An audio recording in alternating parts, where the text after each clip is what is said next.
I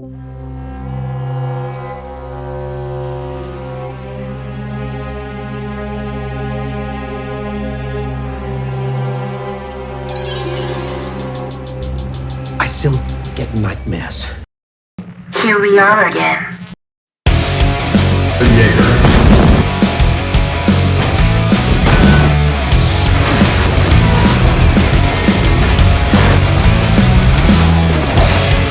Finish what you started.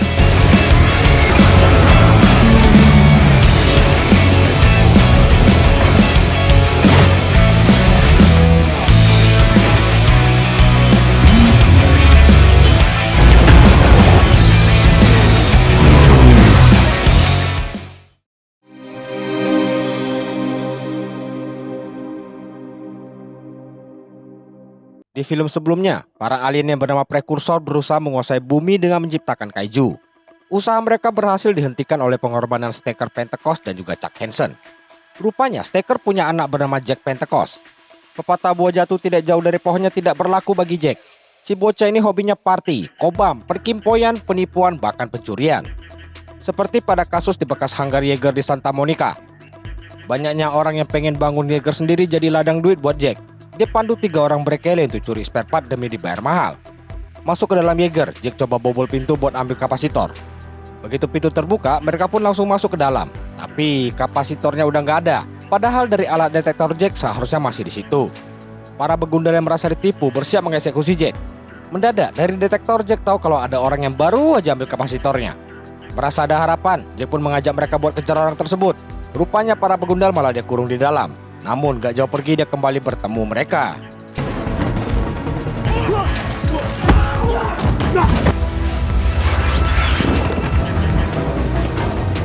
Apes, Jack malah ketemu jalan buntu hingga berhasil disusul para kampretos. Jadi Jack pun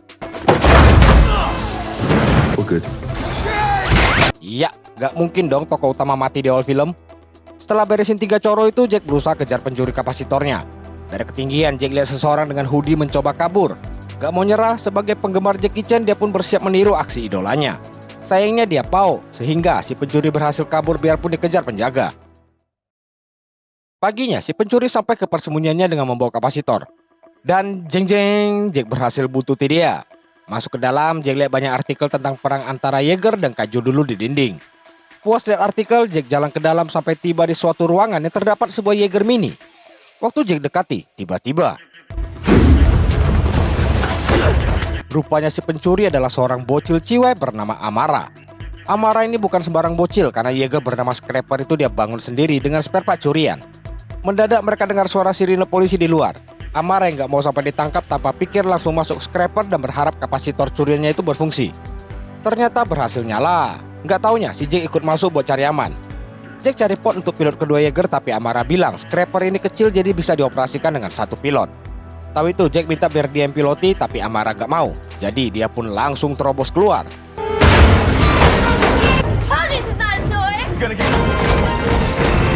Belum jauh kabur, Scrapper dihadang Jaeger patroli bernama Ajax. Karena itu diangkat tangan. Nyerakah? Tentu tidak dong. Bermodal bom asap, Amara berhasil kelabui Ajax. Biar lebih ngebut lagi, Scrapper berubah jadi bola.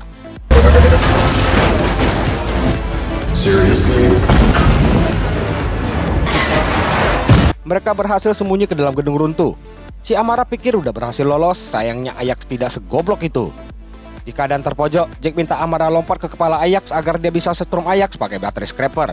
Walau Amara keberatan, tapi dia udah nggak punya pilihan lain.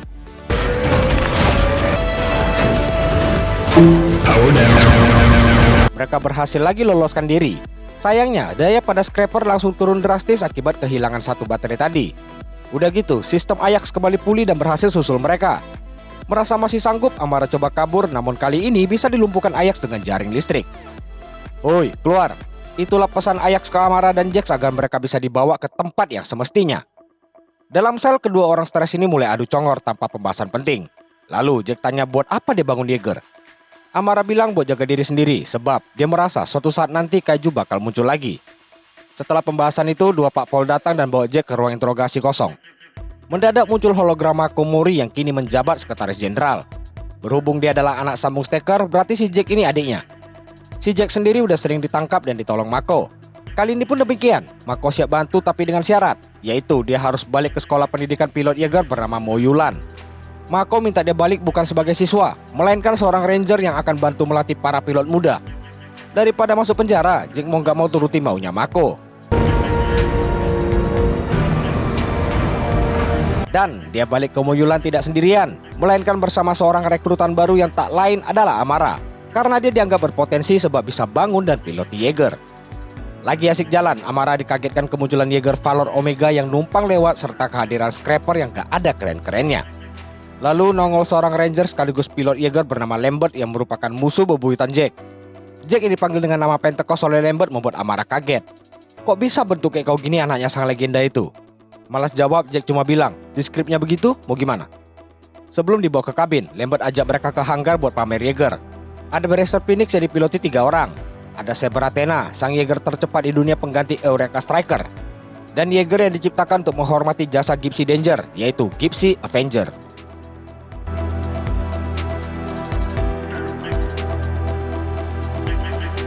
Mendadak, Songgo teknisi Ciwe so akrab bernama Jules datang kenalkan diri. Lihat ada yang bening-bening, Jack pun auto tebar pesona. Tapi Lambert ingatkan kalau Jules itu jatahnya. Setelah itu, Lambert bawa Amara ke kabin khusus calon pilot. Amara pun dikenalkan pada lainnya, begitu juga Jack si pelatih baru. Lalu Lambert minta Victoria untuk tunjukkan tempat tidur Amara. Namun saat Lambert dan Jack keluar, si Victoria ini terlihat sinis dan gak suka sama Amara. Berhubung Amara adalah ikan segar, jomblo akut bernama Jinhai pun datang menyambutnya. Di sini Amara tahu alasan Victoria sinis karena dia butuh 3 kali tes buat diterima. Sedangkan Amara cuma modal jadi Yeager bola doang udah bisa direkrut.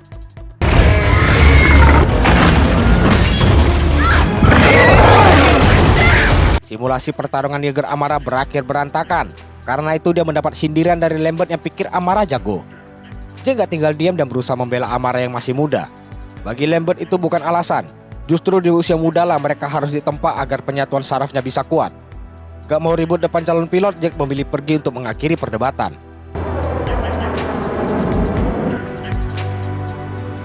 Malamnya Lambert datangi Jack ke dapur untuk selesaikan persoalan tadi. Karena mereka harus jadi contoh bagi calon pilot. Jack yang pengen cepat pergi dari Moyulan pun pilih ngalah. Menurut Lambert, bisa aja itu terjadi lebih awal. Sebab kalau proposal dari perusahaan Shaw Industry diterima pemerintah, maka program Yeager mungkin akan dibubarkan. Apa yang Shaw Industry tawarkan? Mari kita cari tahu. Pagi itu Mako datang bersama petinggi Shaw Industry yakni Liwen serta Newton yang kini kerja untuk Shaw Industry. Liwen dikenalkan kepada komandan program Yeager bernama Marshal Kwan. Sambil kenalan, rombongan Shaw diajak menuju ruang presentasi sedangkan Jack tinggal buat temu kangen sama kakak sambungnya. Gak lupa juga Newton datang menyapa anak dari Stacker ini sekaligus perkenalkan diri. Gak lama, pasangan menyelami otak kaijunya si Herman datang. Tujuan dia temui Newton karena butuh masukan darinya. Karena itu Newton ajak dia ke kantor buat kasih lihat proyek roket pelontar miliknya. Tujuan Herman adalah agar Yeager bisa dikirim ke TKP lebih cepat dengan pelontar yang pakai dare kaiju sebagai bahan bakar. Bukannya kasih solusi, Newton minta dia lupakan proyek itu. Karena kalau proposal Shaw Industry diterima, dia nggak butuh pelontar lagi. Sebab nanti Yeager akan ada dimanapun. Daripada Herman mikirin proyek itu, Newton ajak dia makan malam bareng buat bisa kenalkan ke pacarnya bernama Alice. Habis itu, Newton pamit karena udah dicari Liwen. Sebelum dia pergi, Herman cerita kalau dia masih sering mimpi buruk sejak selami otak kaiju. I still get nightmares. Dengar itu, Newton gak sempat respon sebab udah dijemput. Di koridor, Liwen minta dia jauhi Herman. Seenggaknya sampai proposal kerjasama dengan pemerintah disetujui. Singkat cerita, Liwen mulai presentasi Yeager ciptaan mereka yang punya fungsi layaknya drone. Yakni, Yeager akan dipiloti seorang pilot dari jarak jauh. Karena harus yakinkan Mako agar kerjasama bisa terjalin, Liwen jelaskan drone mereka bakal buat pemerintah nggak perlu lagi pusing masalah 2 pilot dalam hal penyatuan saraf. Dengan presentasinya, para kru Moyulan mulai menentang ide tersebut karena mereka takut jadi pengangguran. Saat badai pertanyaan menerpa, Jack pun memilih keluar yang disusul Mako. Menurut Jack, program drone Shaw sangat menarik. Tapi Mako belum yakin karena sistem mereka masih mungkin bisa dibajak. Walau keputusan ada di tangan Mako, dia tetap nggak bisa asal tolak. Sebab setengah dari Dewan Pemerintah mendukung Liwen. Sebagai adik yang baik, Jack akan dukung apapun keputusan Mako nanti. Dengar itu, Mako pun senang karena dia udah minta izin bawa Gypsy Avenger besok sebagai tamu kehormatan saat rapat pengambilan keputusan.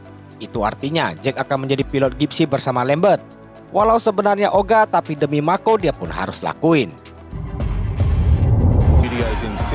So far, pulling bottles and rocks, PPD's Rapat yang diadakan di Australia ini diwarnai unjuk rasa para pecinta kaiju. Ada loh sekte kaiju gini. Dan di tengah kehebohan datanglah Gypsy Avenger ke lokasi. Tugas mereka dari Kwon sangat mudah, yaitu cukup berdiri diam dan usahakan jangan sampai jatuh. Sungguh sederhana ya, tapi dua musuh bebuyutan ini baru mendarat udah sempoyongan karena penyatuan saraf mereka sangat lemah. Gak lama, helikopter berisi Mako muncul disertai Liwon yang juga tiba di gedung pertemuan. Namun, tiba-tiba dari dalam laut muncul sesosok Yeager asing yang langsung menuju gedung pertemuan. Lihat si bro itu mendekat, Gypsy coba peringatkan dan inilah respon si Yeager asing itu.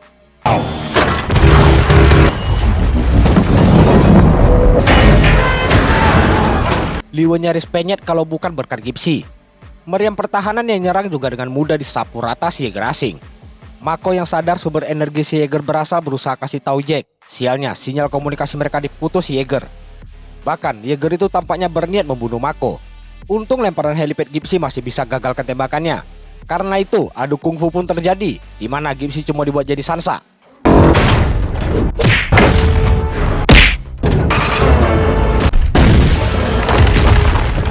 Gypsy keluarkan sebilah Zanpakuto buat beradu. Gypsy sebilah, si Yeager asing punya dua. Jadi, adu pedang pun tetap didominasi si Yeager asing yang menunjukkan seberapa GG dirinya. Walau begitu, Gypsy masih sempat daratkan satu pukulan telak yang hempaskan si Yeager. Gak mau kalah, si Yeager tembakan misil yang kenai helikopter Mako. Lihat Mako dalam bahaya, Gypsy gunakan ayunan gravitasi buat numpuk mobil yang dipakai menghantam si Yeager. Mako sendiri berusaha kirimkan data sebelum helinya jatuh, namun koneksinya masih terganggu, sehingga Mako pun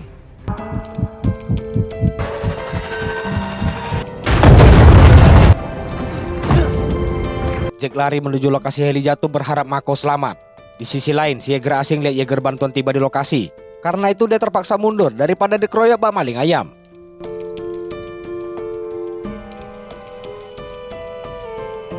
Balik ke Moyulan, harapan Jack tidak terkabul. Sebab foto Mako kini telah bersanding bersama Stacker di monumen para pahlawan yang telah gugur. Sebagai penghormatan, Jack taruh fotonya bersama Mako dan Stacker sebelum datangnya ruang simulasi penyatuan saraf. Di sana Amara sedang marah akibat gagal menyatukan saraf. Lihat Jack, dia pun ucapkan bela sungkawanya atas kematian Mako. Setelah itu Jack perhatikan sebuah otak bernama Sarah yang dipakai untuk simulasi penyatuan saraf. Tahu Amara terus gagal penyatuan sama Sarah, dia pun berinisiatif membantunya. Jadi mereka berdua kini bersiap menyatukan saraf. Lalu simulasi pun dimulai.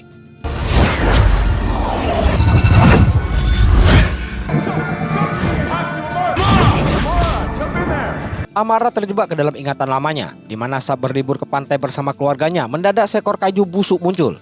Satu hantaman kaiju ke jembatan buat dia dan keluarganya terpisah. Oleh karena itu, dia pun harus menyaksikan secara langsung keluarganya yang penyet dipijak si kaiju. Karena ingatan itulah Amara terus-menerus gagal menyatukan saraf. Saat Jack lagi tenangkan Amara, panggilan dari Lambert masuk dan minta dia datang ke laboratorium. Sejurus kemudian dia udah di lab dan ditunjukkan pesan dari Mako yang tidak terkirim secara utuh. Walau begitu, Herman bisa menyatukan kembali data namun tidak sempurna. Pesan itu tidaklah merujuk pada suatu jenis kaiju. Karena dianggap penting, Kwon minta Herman cari tahu pesan apa yang Mako mau sampaikan. Pindah ke Newton di kantor Sawa Industri. Tibanya di sana, Liwon kabari kalau program kerjasama mereka sama pemerintah udah disetujui. Semua itu berkat serangan Yeager asing tadi. Jangan-jangan itu semua adalah ulah si Liwon. Mencurigakan.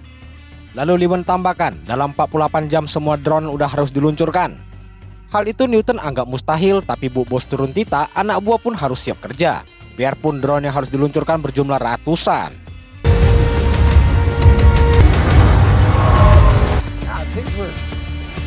Selesai lembur, Newton pun pulang ke rumah. Sambil ngomel sekaligus curhat, dia pun berjalan menuju kamar buat nemuin pacarnya si Alice. Ternyata pacarnya adalah otak kaiju. Sakit jiwa.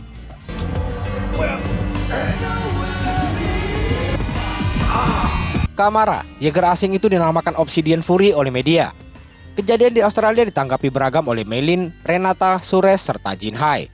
Dan karena suatu pembahasan, si Victoria mulai menyindir Amara.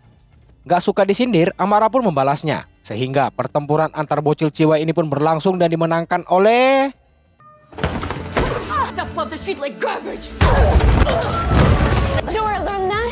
Dibubarkan Lambert. Ganggu aja nih orang. Akibat gelut ciwai tadi, Lambert mulai bacot masalah family kepada mereka. Mungkin Lambert bercita-cita join ke franchise film balapan mobil konyol itu. This program, you join a family. Got family, my family. It's family. Salute me, familia. It's family, it's family, it's family, it's family, it's family, it's family, it's family, it's family, it's family, it's family. Intinya adalah kalian harus jadi keluarga. Dah itu doang. Pidato family-nya itu pun terputus karena mereka dipanggil Quan. Tujuan Quan manggil Lambert dan Jack karena Herman mendapatkan petunjuk dari pesan Mako. Pesan itu adalah sebuah lokasi bernama Severnaya Zemlya di Siberia. Lokasi itu dulu merupakan pabrik pembuatan inti tenaga Jaeger di awal masa perang Kaiju. Namun pabrik itu udah ditutup bertahun-tahun lalu. Dengar itu, Jack minta izin ke Quan untuk meriksa ke sana dengan Gypsy Avenger. Tanpa buang waktu, Gypsy Avenger tiba di pabrik Severnaya Zemlya. Namun, sepertinya tidak ada apapun di sana. Mendadak, pabrik dan Gypsy mendapat serangan. Di aksi penyerang adalah Fury. Tanpa ragu, Gypsy menerjang maju untuk beradu kungfu jilid 2. Di jilid 2 ini, reka ulang Captain America versus Iron Man terjadi.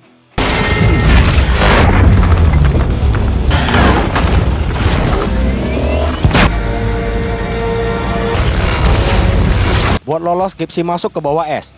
Lalu, sebuah bom kecil diluncurkan untuk meledakkan permukaan pijakan Fury. Begitu Fury jatuh, Gypsy hantam hingga balik ke permukaan. Fury yang balik desak masih bisa dijatuhkan dengan Kamehameha. Karena kesal, Fury mulai ajak adu pedang dengan bergaya layaknya Sword of the Morning. Tapi dia malah berhasil dilukai Gypsy dengan satu sabetan. Namun, Zanpakuto Gypsy harus patah saat menikam kaki Fury. Karena itu Fury balik unggul hingga ini pun terjadi.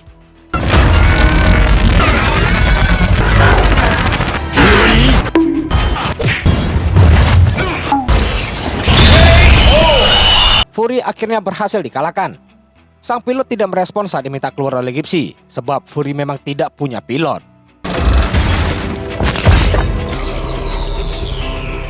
Newton yakin itu adalah otak Kaiju. Bedanya Kaiju ini gak berasal dari dimensi lain The Bridge, melainkan Kaiju produk asli bumi. Artinya, Kaiju ini adalah ciptaan manusia dan bukan alien prekursor. Di halaman hanggar sendiri, bangkai Fury jadi tontonan para calon pilot. Amara si paling ngerti pun ajak temannya buat periksa ke dalam Fury. Walau awalnya yang lain tolak, tapi ini adalah suruhan sutradara, jadi mereka pun harus manut. Masuk ke dalam, semua komponen Jaeger telah disusupi jaringan Kaiju. Karena penasaran isinya, Amara mau coba potong salah satu kabel buat lihat. Sialnya cairan yang mengandung asam jatuh mengenai Jinhai. Lihat temannya kesakitan, barulah Amara panik dan sibuk cari bantuan.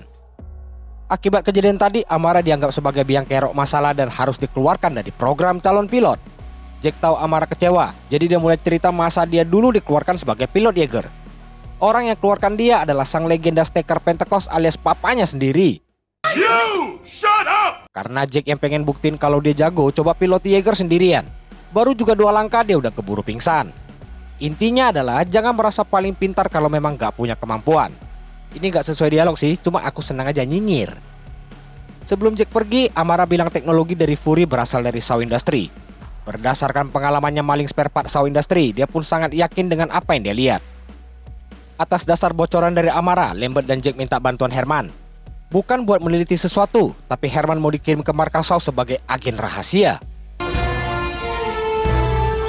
Di Shaw Industry sendiri, semua drone telah diluncurkan termasuk 2 unit menuju Moyulan. Mendadak terjadi malfungsi pada beberapa drone yang buat kaget Newton. Drone yang dikirim ke Moyulan itu termasuk yang alami malfungsi. Ternyata sistemnya telah disusupi Kaiju yang buat drone alami transformasi. Lalu mereka mendarat dan mulai menggila di halaman hanggar. Bahkan Jaeger yang coba melawan pun mereka habisi.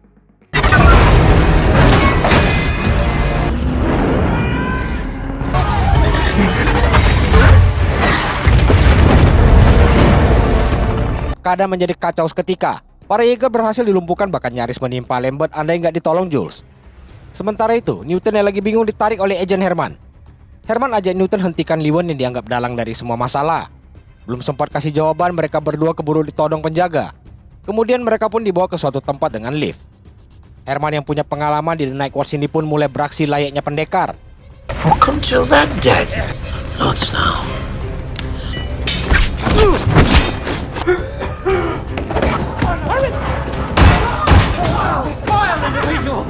Alhasil, 4 penjaga nggak berguna itu berhasil dilumpuhkan 2 onggok ilmuwan. Serius lah woi. Mereka lanjut masuk ruang kendali sambil mengancam para staf. Setelah mengusir mereka semua, Newton mulai menyetel drone dari jalur rahasia yang disiapkan buat jaga-jaga. Bukan dimatikan, namun dia justru meluncurkan drone ke berbagai penjuru dunia untuk membangkitkan kaiju. I'm ending the world.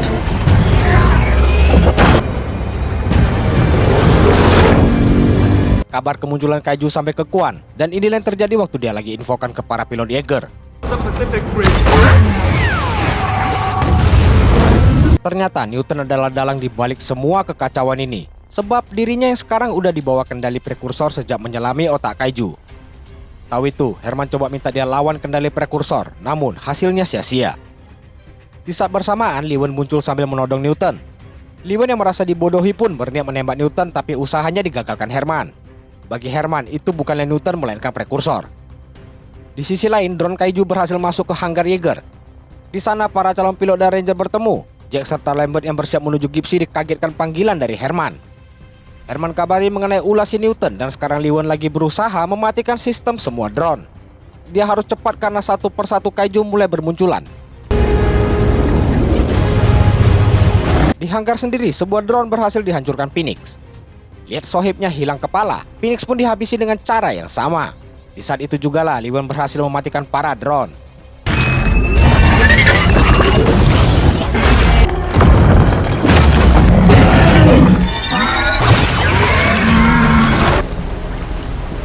Kemunculan kaiju memang berhasil digagalkan, namun ada 3 kaiju yang berhasil lolos. 2 kategori 4 dan 1 kategori 5. Karena itu, Agent Herman pun ditarik balik Jack ke hanggar, sebab perang besar akan terjadi sebentar lagi. Masalahnya, tersisa Gypsy Avenger yang bisa beroperasi, apalagi pilot yang tersedia sisa Jack dan Lambert. Biar begitu, Lambert tetap minta perbaiki Jaeger, dengan amarah diminta Jack buat bantu Jules. Tiba-tiba puluhan cahaya muncul di atas langit hanggar. Cahaya berasal dari lampu puluhan pesawat berlogo Shaw Industry. Rupanya itu adalah Agent Herman yang balik dengan membawa sekampung bala bantuan. Meeting strategi segera diadakan untuk mencari tahu kemana para kaiju pergi. Nah, disinilah sumber masalah di film kedua ini. Mendadak Jack merasa kalau semua kaiju sejak dulu sebenarnya mengincar satu lokasi. Setelah menampilkan data lama, entah ilham dari mana, Lambert bisa perkirakan tujuan mereka adalah Gunung Fuji di Jepang. Karena di sana terdapat elemen paling langka bumi yang kalau dicampur sama darah kaiju akan memicu semua cincin api di bumi aktif. Akibatnya, gas dan abu beracun dalam jumlah besar akan tersebar ke seluruh pelosok yang akan sebabkan kiamat. Walau semua udah jelas, tetap aja mereka nggak bakal sempat kirim Jaeger ke sana. Kecuali kalau roket pelontar ciptaan Herman bisa disempurnakan. Yang mana jawaban Herman tentang hal itu adalah It means yes.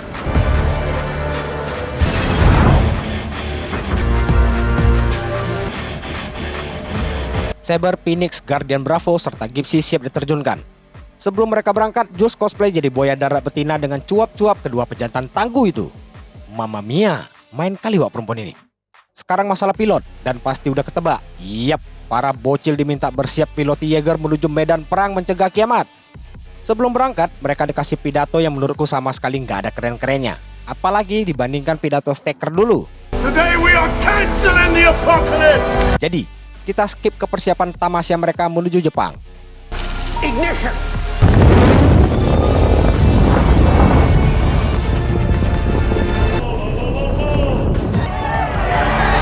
Roket pelontar ciptaan Herman berhasil.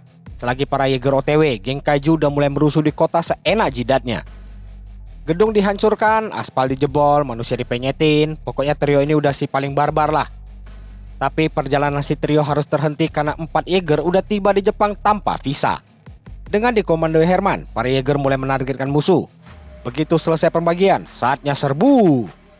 Saber yang berpedang 2 ini langsung menebas lawannya dengan lincah. Gak cuma itu, yang satu lagi pun bisa dicampak sekali sepak. Lalu Gypsy ketemu kaiju bertameng yang bisa serap tenaga lawannya. Sekali hantam, Gypsy pun melayang jauh melewati Phoenix.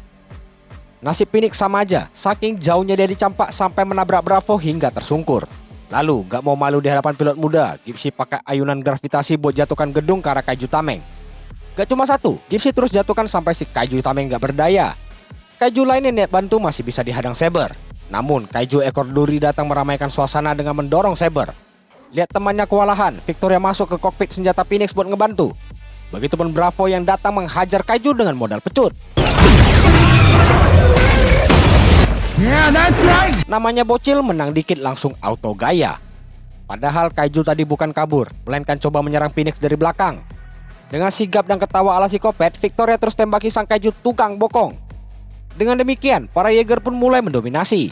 Tapi itu mungkin hanya sementara, sebab Newton sang aliansi kaiju sepertinya berniat lakukan sesuatu. Entah apa yang Newton keluarkan dari pabrik Shaw Industry cabang Jepang. Yang pasti benda itu berjumlah jutaan dan bergerak sangat cepat ke arah para Jaeger.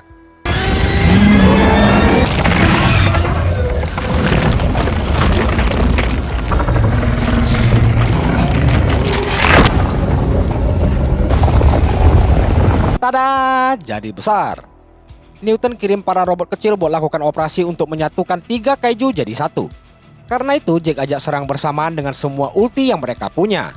Namun belum juga sampai mereka udah dibuat berserak dengan satu pukulan Saitama ke tanah. Bravo yang berhasil lolos tanpa pedulikan perintah lanjut menerjang maju. Dan inilah akibatnya.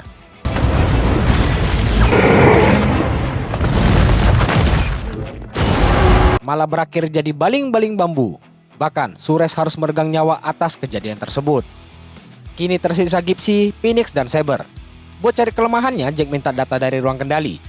Si kaiju Gaban diketahui punya 1 otak utama dan 3 otak kecil. Berhubung otak utamanya dilindungi kulit keras, mereka harus hancurkan 3 otak kecilnya dulu. Sambil menuju musuh, Gipsy keluarkan Zanpakuto buatan Shaw Industry yang berhasil lukai punggung kaiju. Dan lagi, sekali tanduk Gipsy dibuat melayang. Walau begitu, Saber berhasil hancurkan 1 otak kecil. Namun, 1 tebasan ekor kaiju menjadikan Saber tuna daksa. Gak cuma itu, inti tenaga Saber juga berhasil dirusak.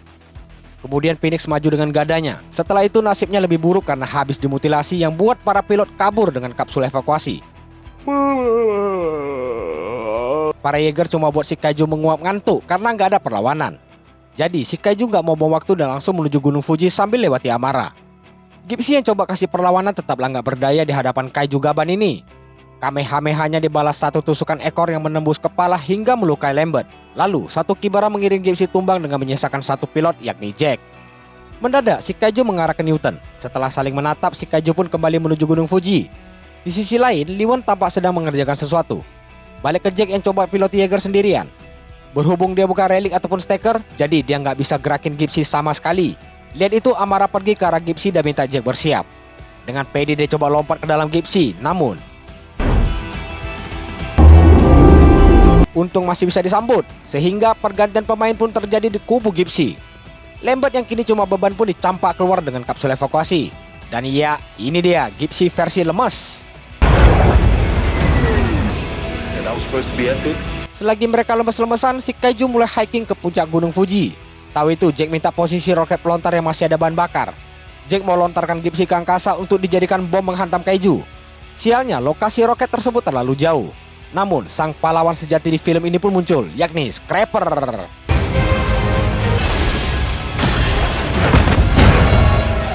Dengan dipiloti Liwon, Scrapper bawa roket untuk diantar ke Gipsy.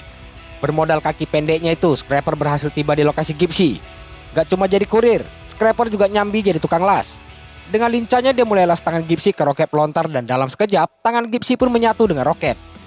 Gak sengaja roket nyala dan langsung tancap gas dengan membawa serta Scrapper yang nyangkut ke punggung Gipsy. Dengan susah payah, akhirnya Gipsy bisa diterbangkan ke angkasa.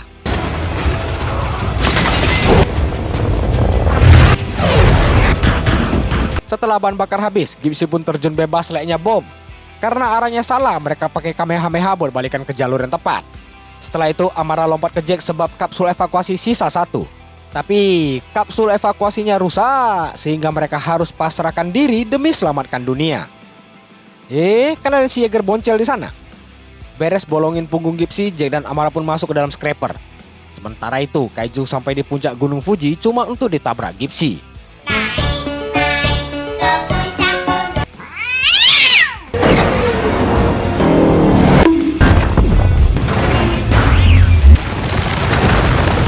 Lah, masih bisa bangun. Nguap pula.